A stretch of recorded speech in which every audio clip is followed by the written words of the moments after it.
Good evening, everyone. I'm Connor's older brother, Ryan.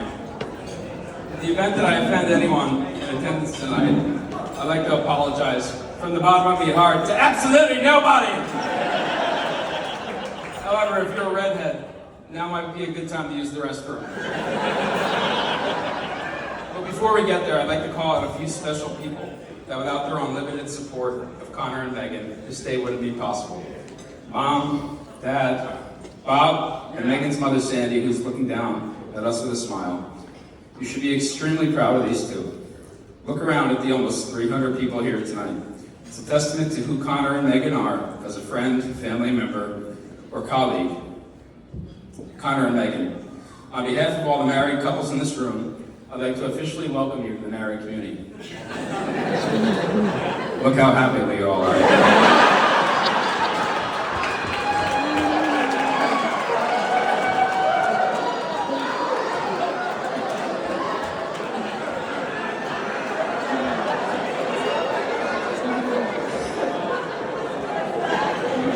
Megan, you look amazing tonight, and I hope today was everything you dreamed it would be. I'm going to come back to those dreams shortly. But before we get there, let me be the first to officially welcome you to the McNamara family.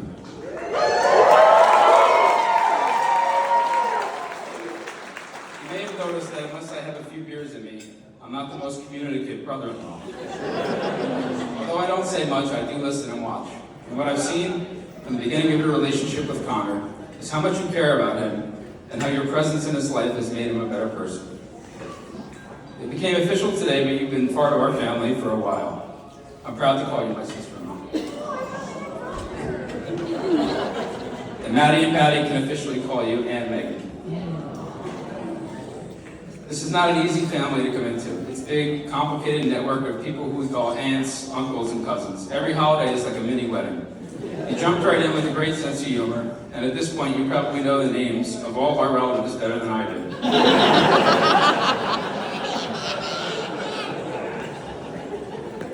Okay, now that I got all that serious bullshit out of the way, let's When Connor told me he was dating Megan, I was so relieved. Because up until that point, I thought he was gay.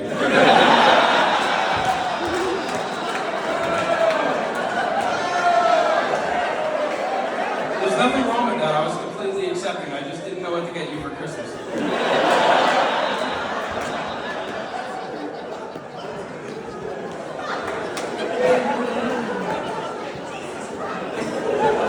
Ollie told me to take that out.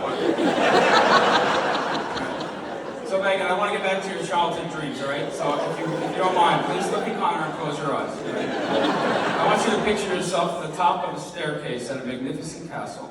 You see a prince on a galloping horse in the distance. As he gets closer and closer, you realize he's coming to take your hand in marriage. Can you picture it?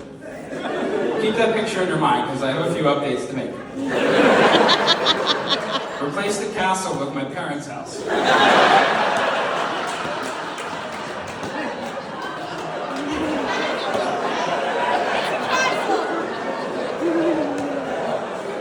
Replace the horse with a Jeep Compass. Replace the prince with the catcher from the Sandlot. Open your eyes and your dreams will come true.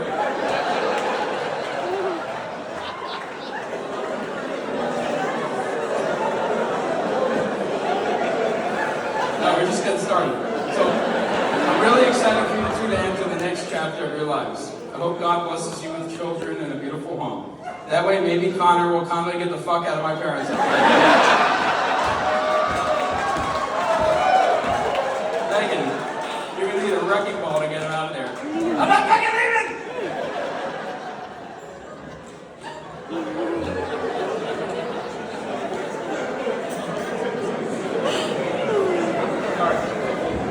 Connor, we had so many memories growing up. Between Kaylin and I's activities, you were dragged around everywhere. Sibling rivalry is an understatement for us growing up. Whether it was me practicing a wrestling move in the living room, backyard basketball, wiffle ball, ping pong, video games, we had some epic battles.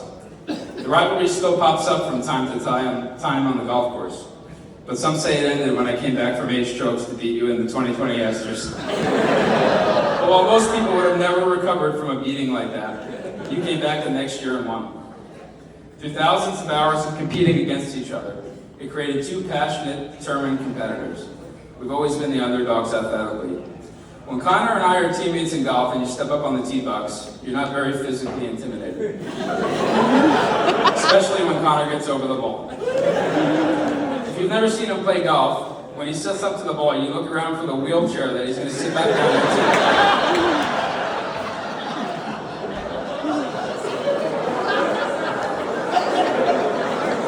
His swing makes Charles Barkley's look like Roy McIlroy.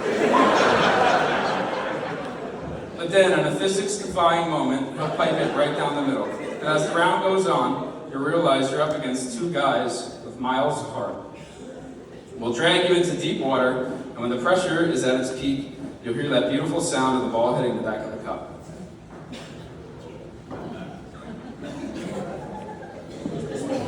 Yeah, almost up. Older siblings are supposed to be role models for the younger brothers and sisters. I hope that Kaylin and I have been good role models for you. And it's been really exciting to watch you begin to unlock your potential in your career over the last couple of years. What you don't know is how unlimited your potential is. That way, the way that you can connect with people, how you can work a room, and your never-ending wit is something I look up to. I'm excited to watch you to continue to grow over the next many years.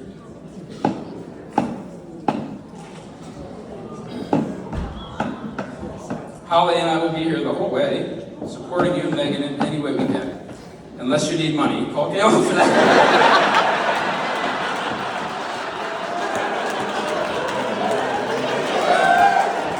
In closing, I'd like to share a memory from many years ago that stuck with me as I wrote this speech. One night, my phone randomly rang in college, and they said, "Hi, is this Connor McNamara's brother?" I said, "It depends who's asking." "This is Mary with Madison Square Garden. Your brother has had too much to drink tonight at the Rangers game, and he's only 16 years old. So we're taking him to Roosevelt Hospital in the city. We asked him who could come pick him up, and he gave us your number." I said, "Mary, I'm his brother and his attorney, and I think he meant to say he was allegedly drinking. We'll let a jury of his peers decide that." Mary said, "Relax, I'm not the police, I'm just taking him to the hospital." I said, "Okay, Mary, let's keep this between us." So then I asked her to put Connor on the phone. I said, "Connor, what did you drink?" He said, "I drank a water bottle full of Smirnoff vodka on the train." I said, "That is absolutely disgusting. You're 16, you should have started with a beer." I said, "Anyway, don't answer any questions, and when you get home, make sure you fill that vodka bottle back up with water so Mom and Dad don't notice." As I went to grab my keys, I realized I was just as drunk as he was, and I was a few hundred miles away. I had to call my parents and tell them Connor ate a bad hot dog at the Ranger game.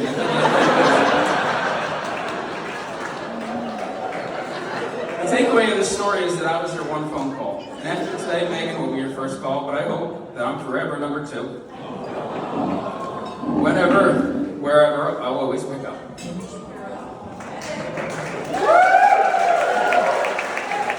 I'm happy for you, I'm proud of you, and I wish you and Megan a lifetime of happiness. So ladies and gentlemen, let's please raise a glass for a toast. Megan, you're a woman of grace, wit, and great taste. And Connor, you're the ginger ninja of our hearts. A man whose fiery locks could guide a ship home in a storm. Megan, when you first met Connor, I bet you thought this guy probably owned stock in sunscreen.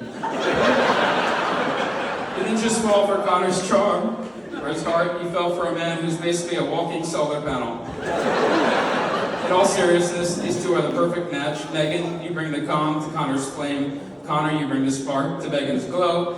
Together you are unstoppable, a red-hot romance that'll burn bright for decades. So here's to love, laughter, and a marriage that shines as bright as Connor's.